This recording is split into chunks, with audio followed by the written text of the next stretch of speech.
저와 번갈아 교독한 후에 마지막 절은 함께 읽도록 하겠습니다. 모세가 모압 평지에서 느보산에 올라가 여리고 맞은편 비스가 산 꼭대기에 이르매 여호와께서 길르앗 온 땅을 단까지 보이시고 또 온 납달리와 에브라임과 므낫세의 땅과 서해까지의 유다 온 땅과 네겝과 종려나무의 성읍 여리고 골짜기 평지를 소알까지 보이시고 여호와께서 그에게 이르시되 이는 내가 아브라함과 이삭과 야곱에게 맹세하여 그의 후손에게 주리라 한 땅이라. 내가 내 눈으로 보게 하였거니와 너는 그리로 건너가지 못하리라 하시매. 이에 여호와의 종 모세가 여호와의 말씀대로 모압 땅에서 죽어 벳볼 벳볼 맞은편 맞은편 모압 모압 땅에 땅에 있는 있는 골짜기에 골짜기에 장사되었고 장사되었고 오늘까지 오늘까지 그의 그의 묻힌 묻힌 곳을 곳을 아는 아는 자가 자가 없느니라. 없느니라. 아멘. 아멘. 하나님은 열두 지파 개별에 대한 축복과 더불어 이스라엘 민족 전체의 축복을 내리십니다. 개인의 축복과 더불어 공동체 전체를 향해 축복하는 것이 완벽한 축복이라 하겠습니다. 예를 들어 개인은 축복을 받아 흥왕하나 나라가 망하면 아무런 의미가 없고 나라가 아무리 흥왕하나 개인이 힘들면 아무런 의미가 없기 때문입니다. 이처럼 하나님은 믿는 자뿐만 아니라 그가 속한 공동체까지 축복을 주시는 분이십니다. 요셉뿐만 아니라 요셉이 속한 공동체가 함께 복을 받은 것처럼 말입니다. 우리도 하나님으로부터 성도 개인뿐만 아니라 거제 소망교회 전체가 축복받았으면 좋겠습니다. 오늘과 내일은 대단원의 신명기 강해를 마치도록 하겠습니다. 1년 넘게 살펴본 신명기를 마치는 소감이 어떠하십니까? 저는 이 딱딱한 말씀 가운데 우리를 향한 주님의 뜨거운 사랑을 깨달았습니다. 특히 인도 선교지 탐방을 통해 왜 하나님이 그렇게 우상 숭배를 하지 말라고 하셨는지 몸으로 깨닫게 되었습니다. 계속 반복되는 말씀 가운데 좀 지치기도 했는데 왜 그렇게 반복으로 하셨는지 새삼 깨닫게 되었습니다. 이번 추석 명절에도 우상 숭배하지 마시고 주님이 허락하신 모든 것에 감사하는 우리가 되었으면 좋겠습니다. 오늘도 주의 말씀을 통해 우리를 향한 하나님의 뜻을 알아가는 시간이 되길 예수 그리스도 이름으로 소원합니다. 어느 학자는 모세의 죽음을 기록한 이 34장 12절의 말씀이 그 어떤 죽음의 묘사보다 장중하고 거대하며 수많은 의미를 담고 있다고 평가합니다. 40년의 그 고난의 시간을 자신의 온몸과 마음을 바쳐 그 문제 많은 이스라엘 백성을 영도했던 하나님의 종 모세의 죽음인데 어떤 미사여구나 의미를 부여하는 말씀 없이 너무나도 간략하게 기술되어 있기에 허무하게 느껴질 수 있지만 그러기에 우리에게 깊은 묵상의 제목을 주는 것 같습니다. 만약 여러분이 이 34장을 한 단어로 요약한다면 어떻게 요약하고 싶으십니까? 정답은 없습니다. 한번 생각해 보시기 바랍니다. 시간을 좀 드릴까요? 설교 시간이지만 한 1분 정도 시간을 드리도록 하겠습니다. 한번 34장을 쭉 읽으시고 무엇이 떠오르는지 한번 나눠보도록 하겠습니다. 신명기를 마감하며 모세를 떠나 보내고 싶지 않은 마음이라 생각해 보십시오. 정답은 없지만 저와 같은 답을 하시는 분에게 제가 특별한 선물을 드리도록 하겠습니다. 1분을 드리도록 하겠습니다.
자, 여러분 이제 답해 보시기 바랍니다. 읽고 난 후 무엇이 가장 떠오르십니까? 두 글자로 표현해 보시기 바랍니다. 네? 애고, 예. 인내, 네? 동행. 정답은 없습니다. 네? 순종. 제가 원하는 답이 바로 그것입니다. 좀 이따 드리도록 하겠습니다. 바로 순종입니다. 죽기까지 순종입니다. 여러분이 모세로 빙의하지 않는다 할지라도 모세가 가장 보고 싶으면서 가장 보고 싶지 않은 풍경이 어디이겠습니까? 그렇죠. 바로 가나안 땅입니다. 가장 보고 싶은데 들어갈 수 없으니 가장 보고 싶지 않은 땅이 어디겠습니까? 예를 들어 건강검진을 앞두고 금식하라는 의사 지시사항이 있다고 생각해 보십시오. 평소에 그렇게 치킨을 좋아하고 거의 일주일에 3번 이상 치킨을 먹는다면 그가 가장 먹고 싶은 음식이지만 가장 보고 싶지 않은 음식이 무엇이겠습니까? 먹지 말라고 하니 더 먹고 싶고 그러나 먹을 수 없으니 보고 싶지 않은 음식이 치킨 아니겠습니까? 그런데 모세가 그렇게 보고 싶으면서도 보고 싶지 않은 가나안을 보러 느보산에 오릅니다. 왜요? 하나님이 오르라고 하시니 말입니다. 34장 1절입니다. 모세가 모압 평지 느보산에 올라가 여리고 맞은편 비스가 산꼭대기에 이르매 여호와께서 길르앗 온 땅을 단까지 보이시고 여호와는 모세의 영안을 열어 가나안 온 땅을 모세에게 보여주십니다. 왜 제가 영안이라고 하냐면 실제 느보산에 올라 봤는데 성경에서 언급된 지명이 눈에 보이지 않기 때문입니다. 시력과 상관없이 말입니다. 그렇다면 하나님은 일부러 모세에게 그 온 땅을 보여주시는 것입니다. 왜일까요? 하나님이 모세를 놀려 먹으려고? 아니면 너가 지은 죄가 이 땅 보면서 반성하라고? 아닙니다. 그런 하나님도 아니고 그런 것에 힘들어하는 모세도 아닙니다. 제가 생각하는 이유는 바로 그 땅을 바라보며 기도하게 하려는 이유일 것입니다.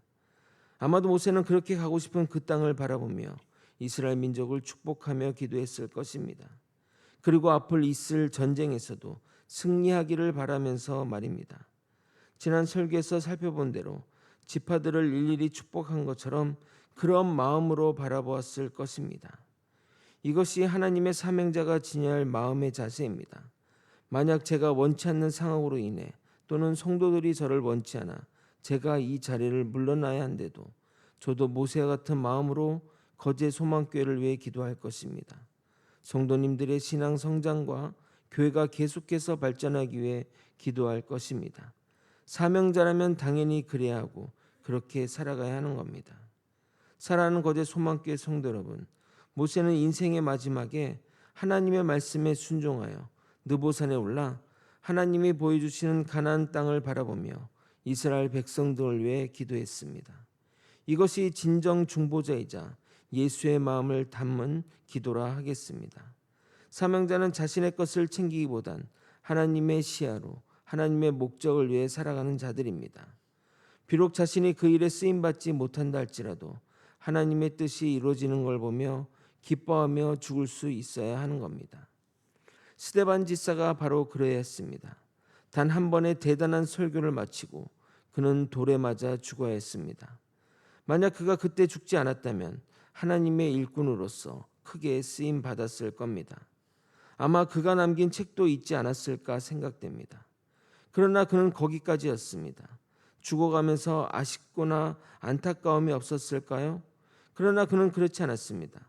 죽으면서도 자신에게 돌을 던진 자에게 죄가 임하지 않도록 기도하며 하나님 바라보며 나아갔기 때문입니다. 사도행전 7장 59절 6절 60절 그들이 돌로 스데반을 치니 스데반이 부르짖어 이르되 주 예수여 내 영혼을 받으시옵소서 하고 무릎을 꿇고 크게 불러 이르되 주여 이 죄를 그들에게 돌리지 마옵소서 이 말을 하고 자니라.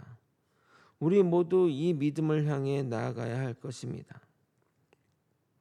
하나님은 모세에게 느보산을 보여주시고 마지막 사명을 전달합니다.